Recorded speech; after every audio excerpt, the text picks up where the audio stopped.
What's going on, ladies and gentlemen? This is Muscle, and this is another Two Line Music Cuts Entertainment Report podcast. And today we have a really special guest in the building. Listen, you've seen this lady from the early 90s till right now. She's celebrating 30 years in the business. She went from a sex symbol to a cultural icon. You know, we have in the building today, we have Dancehall Queen Carlene in the building today. What's going on, my sister? Hi. Good night, or morning or day, wherever in the world time it is. Hi, how are you from I'm Kingston, Jamaica? I'm excellent. Thank you so much for joining us here on the Entertainment Report podcast today. You're most welcome. All right, definitely. On this podcast, we like to go right from the beginning and then bring it right up to right now, 2022. So my first question for you is this. Where did you grow up in Jamaica and what type of child were you? Ah, I grew up in a middle class home here in Kingston, Jamaica. Mischievous, creative, and very unique. Mhm. Why would you say you were unique? What was so unique about you? So I have 10 other sisters, and the other 10 is similar to each other. I am nothing like the other 10. hmm And I'm That's okay. second to last. So you can imagine there's 9 other siblings that I'm nothing like. hmm What made you so different? What was it that you liked to do that they didn't like to do, or vice versa? Well, first of all, they abide by the rules of my parents. I didn't. I just had my own. I think I had too many sisters, so I just came different now, But it was in a good way. It was just me being me. Yeah, got you. So even growing up now, what did you think you were going to get into? Did you want to become a doctor, lawyer, accountant? What did you think you were going to become growing up? A mortician. A mortician. Yes. I was stemming out of that. My grandfather brother is a big name here who had a funeral home. So on occasion when I was younger, I think I used to visit and my siblings wouldn't go around there and they say I would even lie in the coffin. So, I was never the one who was afraid. And again, it's probably something in my bloodline. I don't know, but I was very curious. And I had a lot of interest in the dead. Mortician. So I guess you weren't lying when you say you were different. You were totally Yes. different than everybody else. Yeah, they thought I was kind of weird, creepy. Yeah. I hear you 100%. So then when did entertainment start to creep into your life? When did you actually start to notice music, notice dancehall, or even anything entertaining? Well, that was always part of me because I would dance at fits, school events. I went to Excelsior High School, and my first year there in the seventh grade, a little young girl, I performed at the first concert, and they were like, "Whoa!" And at the time, I was dancing to more punk rock, Prince, Madonna. That's what I was brought up on, and yeah, I had colored hair long before people here in Jamaica knew there was colored hair. I had piercing that was just nowhere else, Mhm. So yeah. That was just you from the beginning there. So then you've always been into like fashion and all that stuff here also? Yes, I have always been like that. It's stemming from one of my big sister who was really into fashion. Lorraine. Yeah, she was. mm, yeah. So I looked up to her and that part of it because she was really sexy and beautiful in the way she presents herself, with her dressing. And even you, what was it that you liked particularly about fashion? I think fashion for me was expressing who I was as a young person who understood that I knew I was sexy. I didn't need anybody to affirm it to me or, you know, tell it to me. I had a feeling about myself, which was very sexy. And I knew the way I dressed made me feel sexy. So I think that's really how it started. So if I put on a shorts, I thought it looked better, a little shorter, because I felt sexier. Mhm. Yeah. So I guess you understood from back then, sexy wasn't really a shape. Sexy was more of an attitude. Yes, it was an attitude for me. Marking my body went with the attitude because I was very sexy. Hmm. And you knew it from early. Yes. Hmm. Super random question before I get back on track. Is black your favorite color? Yes. I could tell. Most times you see like anywhere, it's always in black. Yes, it is my favorite color. It complements my complexion. Hmm. Plus, you said I you like the like color. mortician and stuff. I know you didn't hear that. What did you I say? said I even like the color in my mane. Yeah. No, I could tell because as I said, if you said you like dead and black, they all go together. It's dark, you know what I mean? Yes. All right. I'm not a So, dark person though. My mm-mm. personality has nothing to do with the color that I like, with the shade that I like. No, I'm actually a vibrant, very alive person and love life. Mhm. I believe you. When did now dancehall start to creep into your life? Did you hear an artist in particular that you liked? Was it a song? Did you pass somewhere, see people going into a dance? What was it about dancehall that attracted you? My sister Pinky. So this is how my other sister came in. She dated Tyler. And at the time, he was, well, she dated him before he was even a megastar. And so he was growing. And because I'm the youngest one, well, youngest because I have a sister after me, but she was never there. So, they consider me the youngest one. And they will tag me along because I was very curious and very mature. So at 13, I could go to anywhere for 18 or 21. Yeah, I had a very developed baby face, but a very developed body. And so at that time, in the late 80s, nobody cared how old you were. That wasn't an issue in Jamaica. It was an issue in the States, but not a big deal. It's in the later part where children not being children or supervised where, everything changed. So at that time, I went. So my sisters would take me like to some fest and I loved it. People weren't sleeping and then they were sleeping on the floor. Then it started. She took me to House of Leo. Yeah, that's the first dance hall I went into was House of Leo. And because dance hall is a space and that space can be anywhere. And in that space, it's where you find freedom to just be whoever, whatever, and however you want to be. I fell in love with it. And you discovered that from early out. Yes, it was early. It was probably about 15 years old. Mhm. The name Bubblers Posse. Do you know anything about Bubblers Posse? Yes, because as again, Pinky, my sister, they were in that little crew at that time. And I would, hear them talking or when they would come to my house, I'd see them getting ready to go. Yes. From there, all right. So you got in. You like the whole vibes of it just being a free space where you could do what you want, be yourself, and Yeah. express yourself. And Especially you feel. there is no rule, unlike other, like clubs and certain places, they had dress codes. Dancehall had none. Mhm. So now, when did you actually say, "Okay, I like this place"? When did you actually start dressing the role, or how did you actually get your foot in the door? Now, So my first music video I went in was with some unknown dread. So that didn't I can't even remember what's his name. But my second music video was Tigers and Anthony Macko Come Back to Me. And this was no a hit song. It was number one everywhere. And it started, they would ask and Tiger would say, bring her come, bring her here, bring her there. So before Dancehall Queen, we had a magazine called something Lifestyle. I don't really remember. And I went there just to look and they picked me to be on the back of the bike with Tiger. Because my sister, she really never liked that kind of, she was the shy one in certain way. So then I was on the back of the magazine, the bike back with Tiger on the magazine. So then it was like, wow, I had to leave. I had to go back to the States, go to school.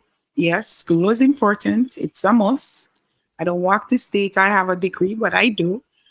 And when I was away, I would come here now. I'm of age. I'm, 17, which was consent of sexual consent here was 16 at the time. I was no 17. So, you pass one age into another. And also you got your driver's license at 16. So, you're in 17. And I would come back and forth to spend my summertime and Christmas time here. And I would dress in my clothes where I would change. I would buy something and I'd change it. And I would block the traffic. I would stir up chaos here from the way I was dressed, from my head to my foot. And so I knew that there was a market here for me to get into what I had in my head to bring it out. So I kept going back and forth, blocking the roads, blocking the dance, being let into parties because of how I was looked for free. And so I started to put everything together in my head till I started to put them on paper, take pictures, put them together. And I had something in my head. So when I came back to Jamaica in 1992, it was January. I don't remember why I had to come, but I had to come. And I was like, I need to do more. I need to make this happen, really happen. So I met somebody who at the time had a club. It was in Portmore. And of course, he was, because of how I look, he was probably interested in that way. So I went to the club. They were having a fashion show. So before he told me that, I was telling him that I wanted to do my fashion, and I don't think he's taking me serious. But anyways, I was invited to the club. Got to the club, and I thought all the Miss something in Jamaica. It was top models, top. At the time, Pulse and Spartan Health Studio was the the only two fashion houses in 1992 here in Jamaica. So if you weren't at one, you would be at the other. And here it is. He had all these elite models and former Miss something, either Miss Universe or Miss Jamaica in this club. And there was only 10 persons in there.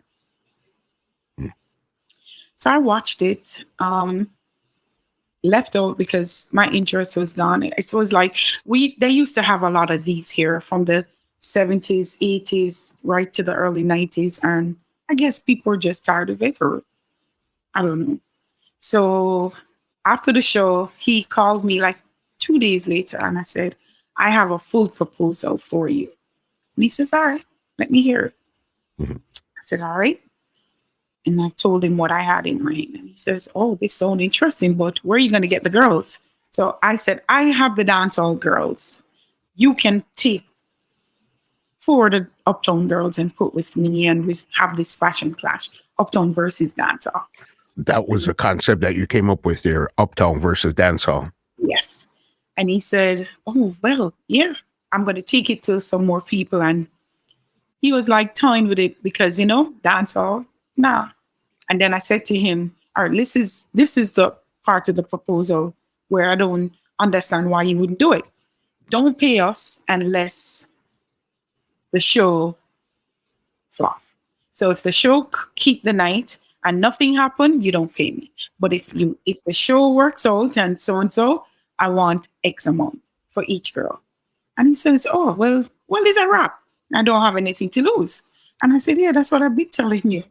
So got together, had some meetings. I was the person in charge. Don't know where I'm going to get the other girls, because by this, I'm only telling what's in my head. This has not gone to the other girls yet.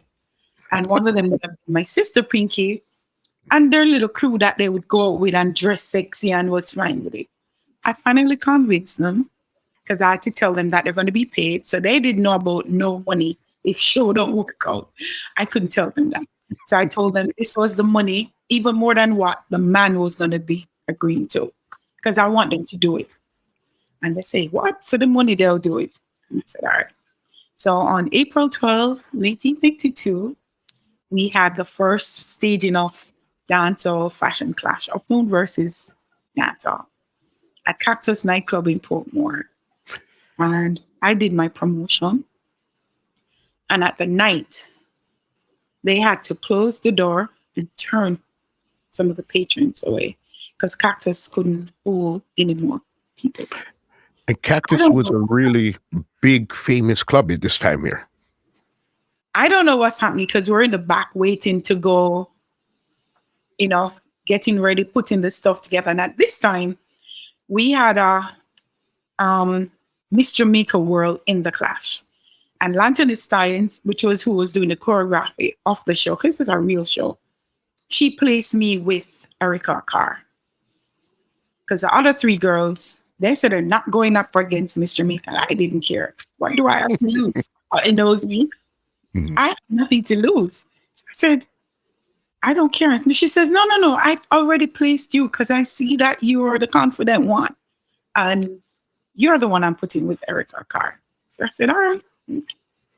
What's gonna happen? You know, the least gonna happen is she went to Clash. And so the Clash started. And in the Clash, at the time there was this particular song which was number one, Wife. So the song is stating that we're fighting over a man, which was really what dancehall was back then. And the winner will get the man. You know, so we were like, well, we're gonna get. So the other three was their first time coming on a stage. Okay. It wasn't my first time because I used to perform at school and fets and have won couple dance competition and beat into competition and all the other stuff. So the night they were drunk. I wasn't because I don't drink alcohol. And I'm getting everybody ready because it's three other girls that's just freaking out that they're really doing this and starting to blame that I talked them into this. Anyways, when they went out on the first outfit and saw how rammed the club was, I thought I had the problems before, but my problem came right after the first entrance. Anyways, the night kept going and the Clash is going, and it was the people's choice to choose who went. But every time Erica Carr came on stage, the uproar would go because she's the reigning Miss Jamaica beauty queen. And when I would come out after her, the roar would even be bigger because I was dancing to present my clothes. Yeah. And we kept going at it, but the focus was just on me and her. And I was I was doing it. Then we had a swimsuit section and I had on a coat over my swimsuit. When she came out in our perfect figure, the place went wild. So when I came out and I backed off the coat that I was wearing, the show actually came to an halt right there. It was a wrap. Yeah. And so we kept doing it and each time the first time they said, all right, the dancehall girl win. So I went to the MC at the time, Francois, and I said, she's Miss Jamaica beauty queen. I want to be dancehall queen. And he says, all right, dancehall queen, how do you use? So hence this title was born. And Just like that. just like that. And the people kept choosing the winner. It wasn't no judge. It was people who were choosing the winner, and they chose me. They kept saying one in the whatever color here I was wearing. They kept choosing me. And And so, this right there was the beginning of Dancehall Queen as we know it. As you said, April 12th, yes, 1992. 1992. That's crazy. We're almost basically, this is your 30-year anniversary right here. Yes, it is coming up Yeah. in a couple weeks. Yeah. Crazy. Okay. So then now you won the competition. Cool. What happened the next day or the next couple of days after you being this So, girl from Uptown winning? right. So the first thing the organizers of Miss Jamaica World did was pull her out of the competition because how can you go make someone known who want to join you? So they pulled her from because they had a plan now for around the island. Yes, it went so well. The man come and said, no, please don't stop here. And I said, neither does the pay because we got this show for little and nothing. I had to pay them more. So now you want? He said, no, anything we want, we're going to get. So it started. They pulled her. So they pulled her and used a very lame excuse. So we still had the uptown models, real fine girls, and everybody know was afraid because they know they were going to lose, and so they kept rotating the girls because one might, some will just stay because it's exposure for them. And so the final turn of the show went to Oceana Hotel downtown in the ballroom. And at this time, because the first show had no media, because they don't know, it wasn't media necessary, Mhm. So they all came. They all came, wanted to see the downtown girls, and they kept saying downtown girls because, in Jamaica, class does make a big difference, and they're only thinking that dancehall only can be represented by inner city or less lifestyle people. So they kept saying downtown. I kept saying no, it's dancehall. It's my culture. It has nothing to do with uptown, downtown, or underneath the toilet. It's my culture that I'm representing. Anyways, the media came. Every single media house in Jamaica was there, from the radio, TV, all the newspapers, magazines, everything was just there. And so we had a section of the show, and one of the girls was very drunk. Mhm. And there's a see-through outfit, and she forgot to put her underwear on. And that's all they acted like the whole show was about. And so it started to come, and they wanted to speak to us, question us, talk to us, everything. And it just started there. One of the things that came out after, with years to come, was when a lot of the people from the inner city learned that I was not from the inner city. Mhm. So the people who knew I was from uptown didn't want me to represent dancehall. And the people who were from the inner city who knew I was from uptown didn't want me representing dancehall. So I'm now in the middle of nowhere. And I didn't care because I was doing my culture. And my culture is dancehall. And I'm representing Jamaica. Just like that. So it's like uptown has a problem, downtown has a problem, but Yes. you just going. Uptown wanted me to go into Miss Jamaica world, the sober stuff. And dancehall wanted me to be from downtown. And thinking, who dare you represent dancehall and you're not from downtown? Mhm. And who dare you represent dancehall and you're not from downtown? So it was, yeah, it wasn't easy in the beginning, but I didn't care. I knew what my motive was. I knew what my agenda was. I knew what I wanted. Because really and truly, when I came into dancehall and saw the space, it was a male dominated field. And the women were being like the men. And I knew at a tender age that sex sells. You know, you no man can compete with a sexy woman. And I didn't understand why the female artists didn't understand that. Who was there to say, don't compete with them. You're girls. And what does girls have over men? Sexy. A man can't be sexy, don't matter who he be.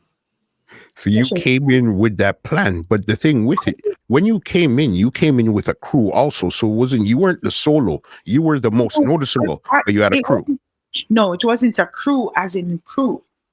It was a group because we were doing a fashion show. So it couldn't have been one person. It's a fashion show. So I really didn't have a crew per se. I had one friend that I would go out with. I'd go out with my sisters, so I didn't have no crew per se, but I was creating that as I knew that was what dancehall, encouraged and what it was about. Mhm.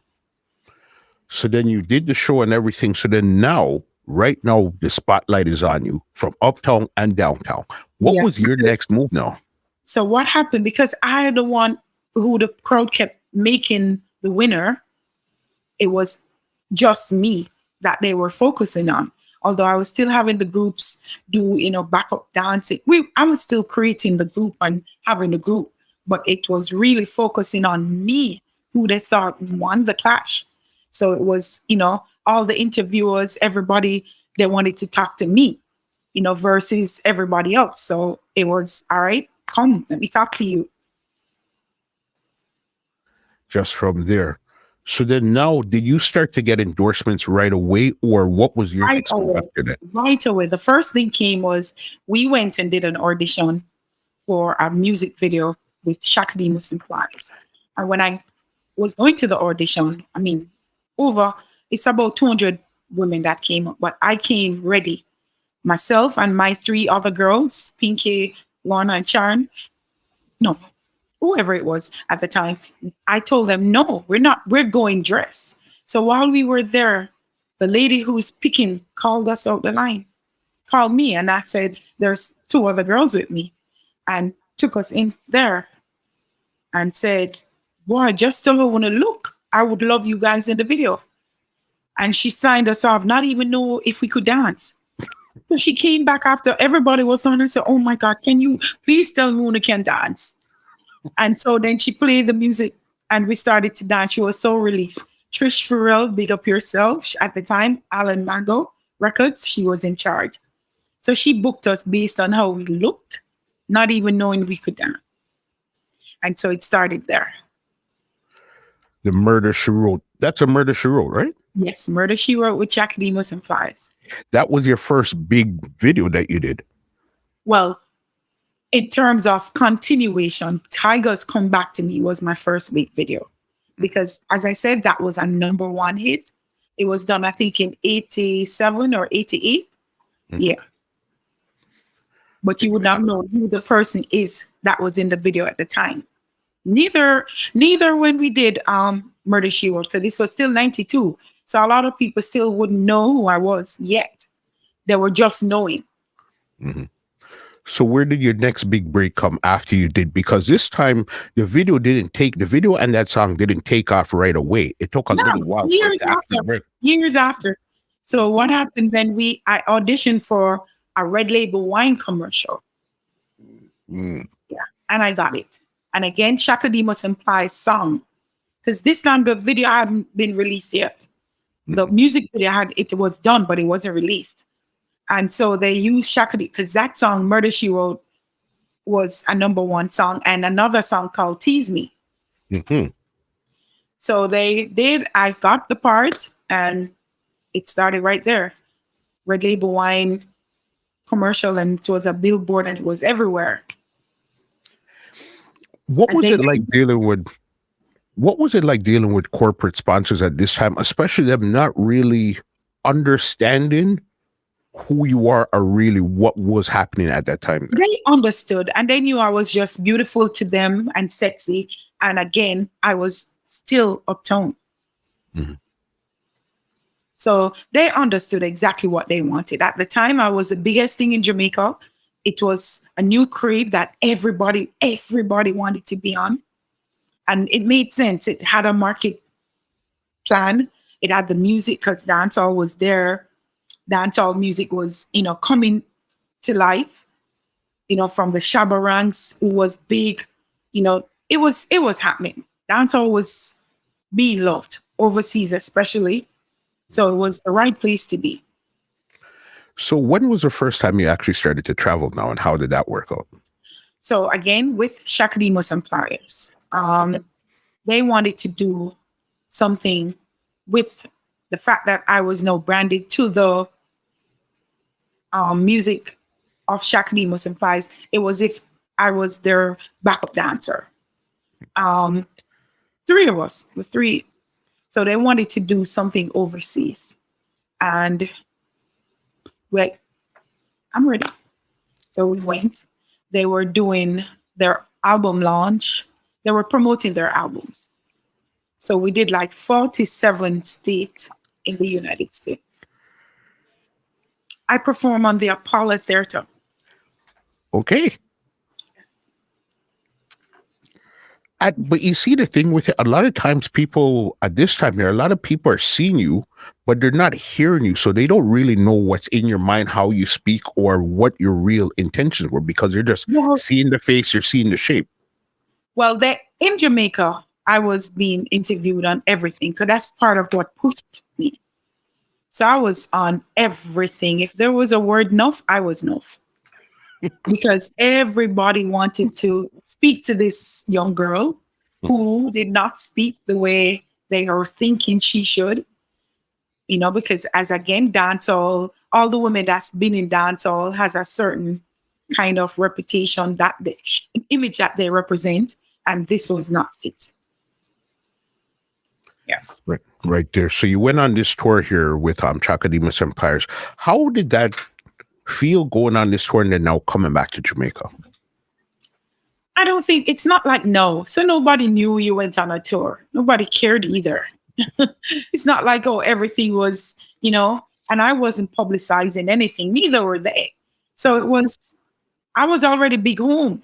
I was getting there. I tell you, my billboard, I was on everything, so it was neither near nor there. Nobody made a big deal out of it because at the time that wasn't a big deal. There was not like, oh, the music, you don't have to work to be a star now. You have the help. We had no help. We had to promote ourselves. We had to do the work. And part of my image was that I looked different every time you would see me. My clothes was interesting. My shoes was interesting. My hair, everything about me was interesting.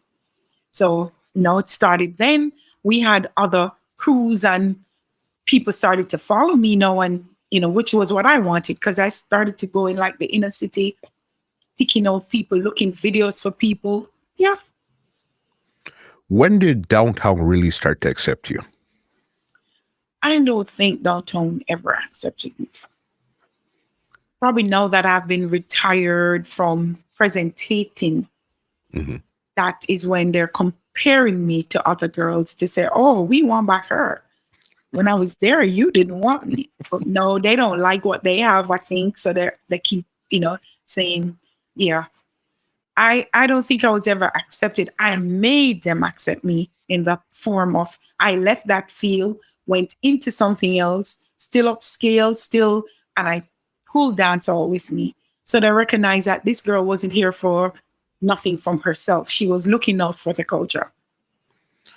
I hear you. Because the thing with you with dancehall queens nowadays, you just think, okay, it's just strictly skin out, head top, and all that. But you actually were dancing. You invented butterfly. Yes. How did you come up with that? It's a long story. I saw the intake and I went to Africa with my dad when I was younger. And I saw I think it was like a outbreak of something. It was just a lot. And they were pitching on me. So I was seeing the motion. And I just started to do myself. And years later, the dance came through too. I build it up. I did a lot of other dance moves. I just didn't name them. I didn't have the time to, I said, I just want one signature piece. And so I worked hard on the signature piece. Because I know you were in the video and the song to Byron Lee and Admiral Bailey, the actual butterfly. Yes. Because at the time, they understood marketing. Of course, Byron Lee, the great Byron Lee, he understood what was to make this a double whammy. So he made sure, reach out to me to tell me I have this song and I'm not going to do it if you're not going to do it. And I said, sure. And he was like, okay, sure. And how did that song do for your career at that time there? Oh, excellent. Big, because I then went to a couple islands with Byron Lee. I didn't do I did a lot of things on my own. I went on tour, not tour, but I went on several carnival because I'm Jamaican and I'm into whatever is going to make dancehall sprung across. And this was, dancehall meeting soca. And so I was on the trail and, that went off over into the different Caribbean islands where it brought me to Cuba for dancehall competition, a butterfly competition in Cuba. What was it like your first time in Cuba? Because I know you went about 3 times. What was it like the very first time you went to Cuba? Chaotic. It was chaos. So I went to Cuba to judge a butterfly competition. This was 1993, I think. And as I didn't take any time to be popular, I went from A to Z, from 1 to 100. As I told you, the first show, and by the next show, I was known. I didn't creep. I didn't crawl. I went from 1 to 100. I was an instant hit. instant sensation that didn't sing. So Cuba got in touch with me, the promoters, and said, "Oh, we want to know if you would do it." I said, "Of course." So they said, "Okay." The guy, Bonnie Francis, God rest his soul, he had just was about to name a boat off of me, Caribbean Queen. Yes. And this boat was going to start the trips to Cuba, from Jamaica. And he says, "Well, is it okay?" And I said, "Of course." And he says, "They want you there, and I'm going to do the grand opening of the boat on the day off, whatever, whatever." I said, "No problem." And so I was just to go and be a judge of the butterfly competition. So I got into Cuba, Santiago de Cuba, and the place was ram. So I'm wondering, wow, it's a mega stage show. They said over 40,000 people are there just to see me. Didn't know this. So I was like, anyways, I got on stage and people start climbing the trees, everything, just to see me. And I stood up. I was wearing something real sexy and cute. And I stood up and everything just came down. So the competition had to be canceled from there because the stage broke down. The people pushed over 40,000 people. And they were now comparing me and making me. That event, that was my first major encounter that I understood that I was big anywhere. Right. And so that could have gone to my head if I wasn't a real, grounded person. So they said, "Listen, this is not going to happen. We're going to have to postpone and carry it into a studio. We're not going to advertise it because they were falling. They have to airlift me off. Human beings were taking me in the air to take me because they were drawing my hair. They were pulling my clothes. They just wanted to touch me." Yeah. And the guy said, I was now compared to the late, great Michael Manley. That's the only other person that ever gets this welcome or, yeah. So now I was like walking on thin air, floating. I wasn't walking anymore. Yeah, I couldn't, and they knew my name. Carlene, they knew my name. They knew my name.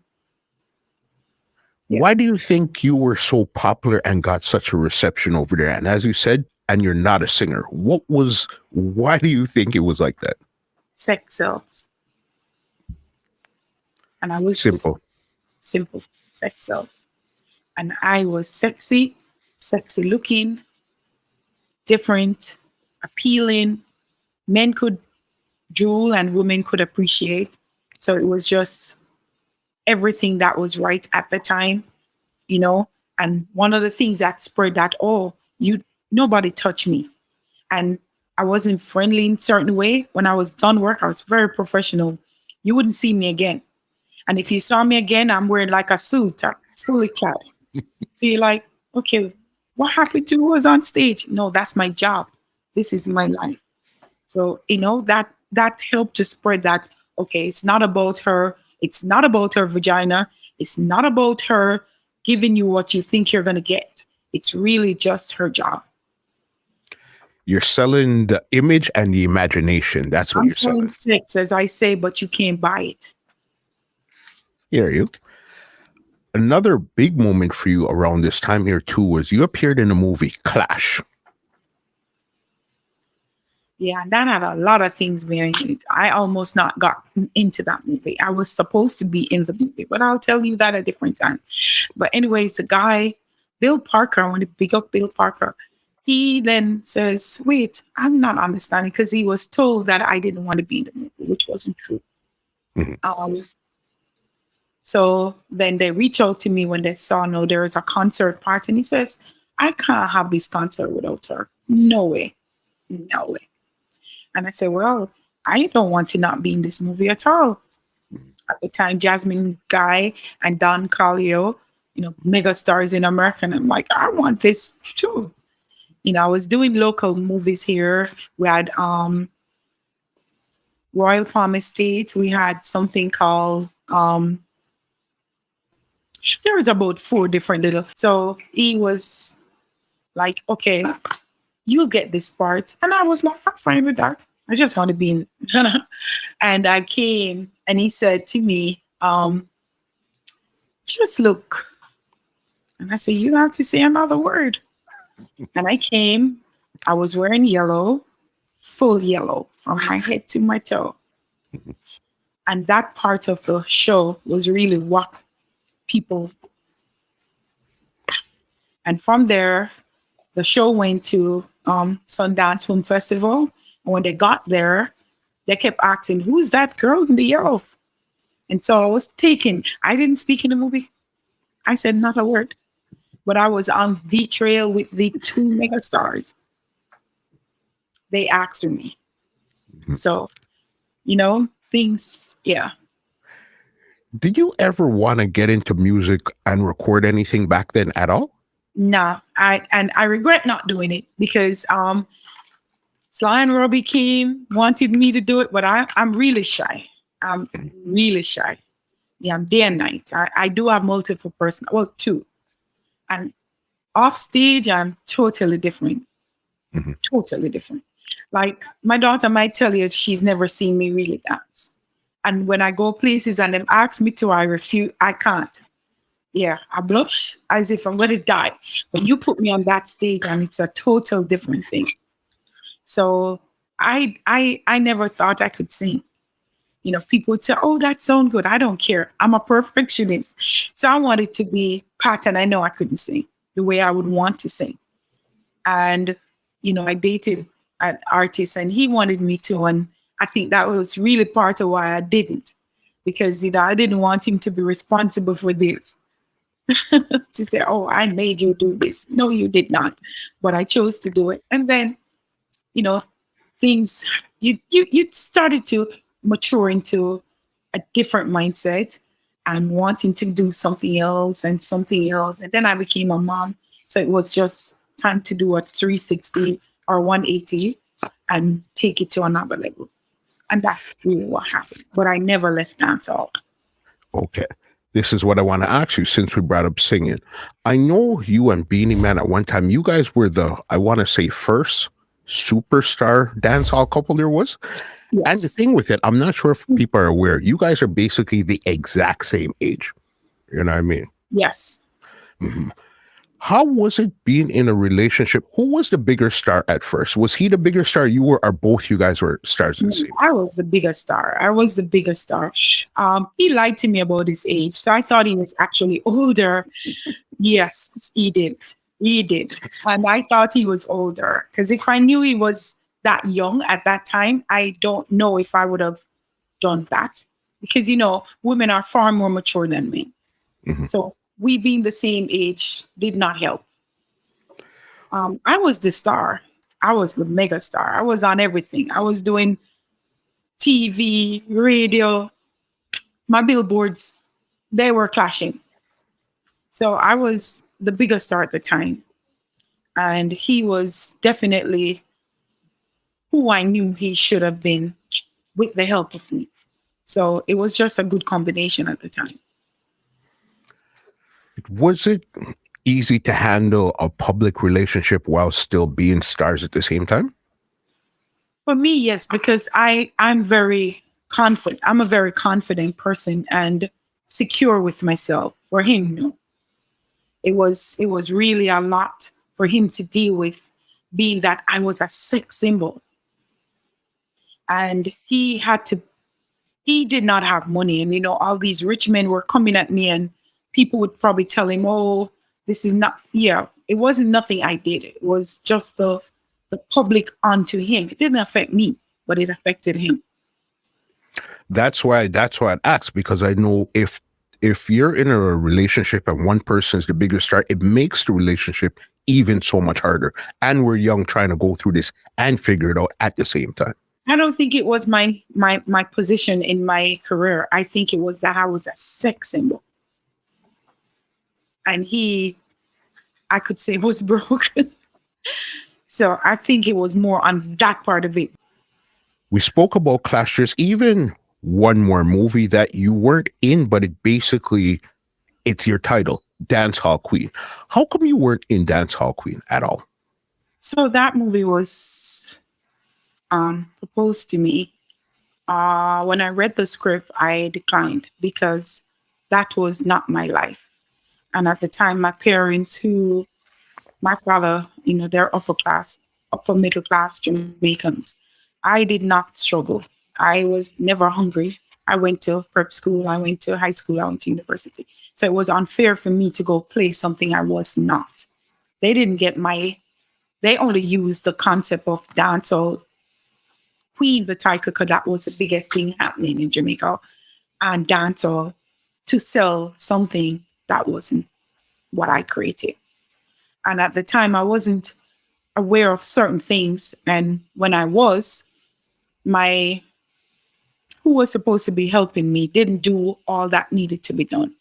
So it was a little, so a lot of people didn't know why I wasn't in there because they're not thinking. In the movie, it's this young lady who is poverty stricken, and she has three children, three different fathers. I didn't even have a child. I had a poodle, I had a dog. Um, so it was wrong for me to do. If I was playing something else in the movie, it would be fine. If even the girl that I would have been, not the winner, the current dancehall queen, she was a bad girl. At the time, I'd only been with two men, but yet still in the movie, she is a whore. So I could not have done it because you would think that's fact because I am the dancehall queen. So it wasn't a proper portrayal of what you thought it should have been. So you figured to opt out. This isn't Not for what me. I I'll leave thought. it alone. That was it wasn't a, it that's not how it started. So I could not have done it. Hmm. Got it. 'Cause that's what I always wanted to know. I said, if this movie is basically Dancehall Queen, how come Carlene is not in this Yeah, movie? because it's not. It's not what I created. It's nothing what I did. First of all, one of my aim for dancehall was never to clash dancehall because I knew what would have gone if you start doing that. I was enabling and uplifting dancehall, women in dancehall. So I would never clash a dancehall girl. Never. I would more find a video to put her in or get a job to give her. I'd clash anybody else. I'll clash Calypso. I'll clash anybody else but dancehall.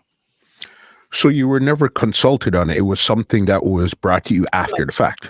Yeah. After it was ready to go or in the making. Hmm.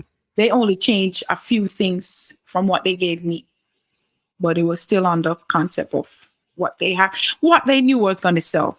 They figured this would have been more interesting. Nobody's looking at it because it's not a documentary. It's not a real life story, so it's okay. But for me, it would have been. Because this is your life. You understand, and your legacy that you're looking at. Dancehall queen would have never been a word put to a female in dancehall ever. If you do the history back of when it really started with women in the early 80s, it was mama, it was lady, it was sister. Yeah. Queen would have never been titled to a woman in dancehall. They didn't think that's where it would be. Another big move for you was your Slam Condoms Mhm. endorsement. This now made perfect sense. You're selling sex, they're selling safe sex. So you guys just came together. How did this all come together for you? As again, I was the sex symbol of Jamaica, and a condom represents sex, trying to make it as safe as at that time, nobody was using a condom. AIDS were prominent here. It was rising by the minute. Dancehall has a lot of promiscuous people in there. They sleep with, you know, it's crazy. And so when he didn't Victor Wong, big up Victor Wong, didn't even know how to approach me because he didn't want me taking offense to it. So I had to go to Montego Bay with this meeting. Don't know what I'm going to meet. And when he comes, he says, I don't know how to say this. And when he said, I mean, if you don't want to do it, I said, what? I'm ready. I'm ready. My people need to be safe. Go for it. My people need to be safe. My people need to be safe. And, you know, unwanted pregnancy, STD, STIs, they're rising, you know. So let's see how we can work. One of the reasons for me being on the package is that you would buy my picture. And then the fact you have a condom, you might just use it. because people wouldn't buy condoms. No, it's no, no, no, no. It was almost unheard of at that time there. Yeah, not happening. Not happening. Okay, so then now all your career is wonderful. You have all these endorsement billboards, movies, and everything. So then now, at what point do you decide now it's time for me to take myself away from dancehall where I shouldn't be forefront anymore? Where did that happen? When I got pregnant, I am now responsible for life that I would like to choose for her. Um, Whatever I did, and it might not be in her liking, I could say I did it without you. So the minute I knew I was going to be a mother, I knew I wanted to do more in a different way. I was still sexy after I had my baby. I was still perfect, fine. Nothing was wrong with me. But I just knew I wanted her to make a decision when she got to the age of understanding that all that I did, not, I'm not ashamed of nothing I did, but you weren't in that picture. And when I chose to be a mother, I knew as a mother, I wanted a different representation of myself for her. At that point there. And then how long were you actually at the forefront of your career at that point there? Almost 10 years. Almost 10 years, eh? Yeah, because I had, after I had her, I still had and things I had to still do because I had those things before. Mhm. So, by 2002, I wrapped up everything that I was into doing that I had to do, and then started something else. I went straight into TV. That's what I was going to ask you about. Our Voices with you and Lisa Hannah. Mhm. You know what I mean?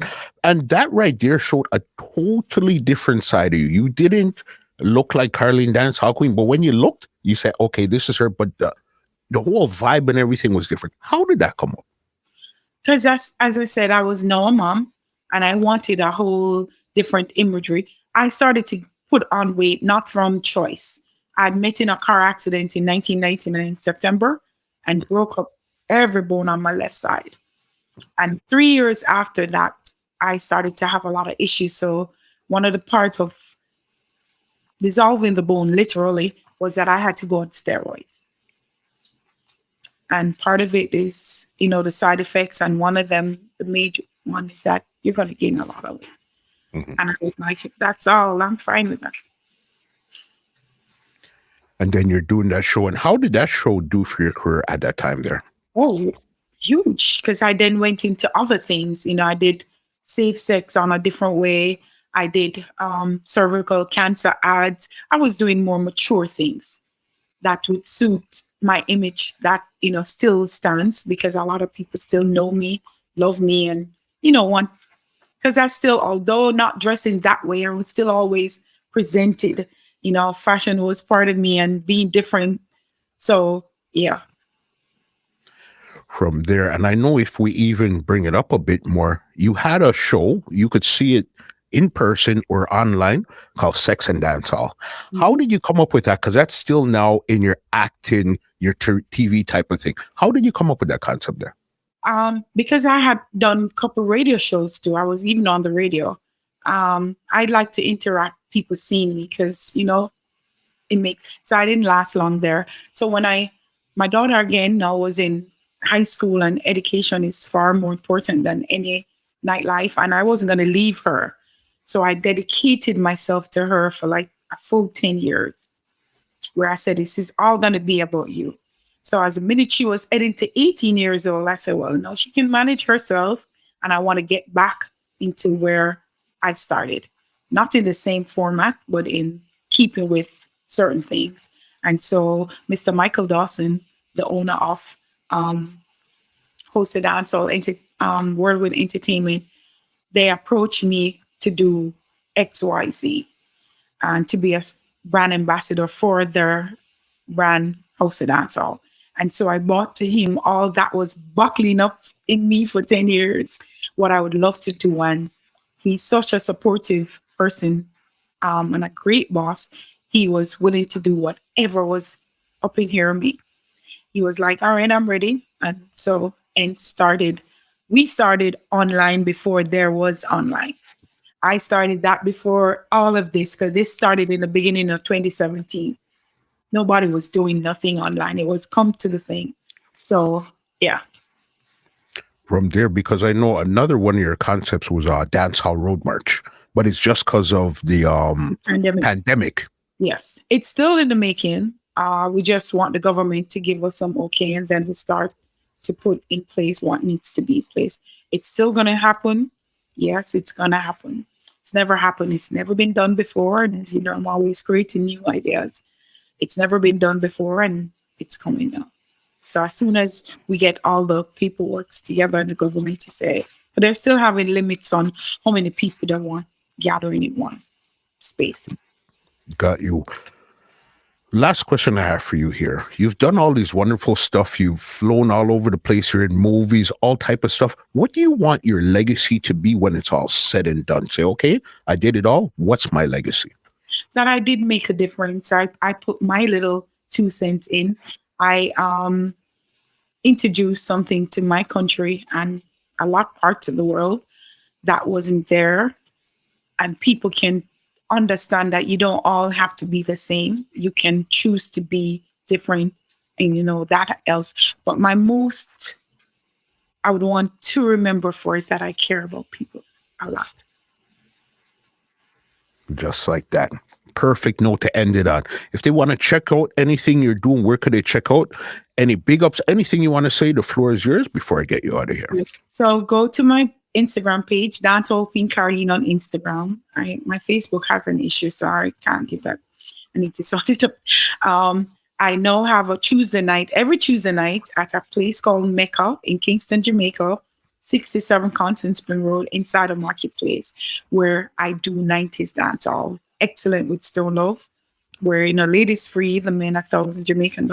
You come and just enjoy the early 90s music to today. And I keep finding different themes to have it. And tonight it's color here.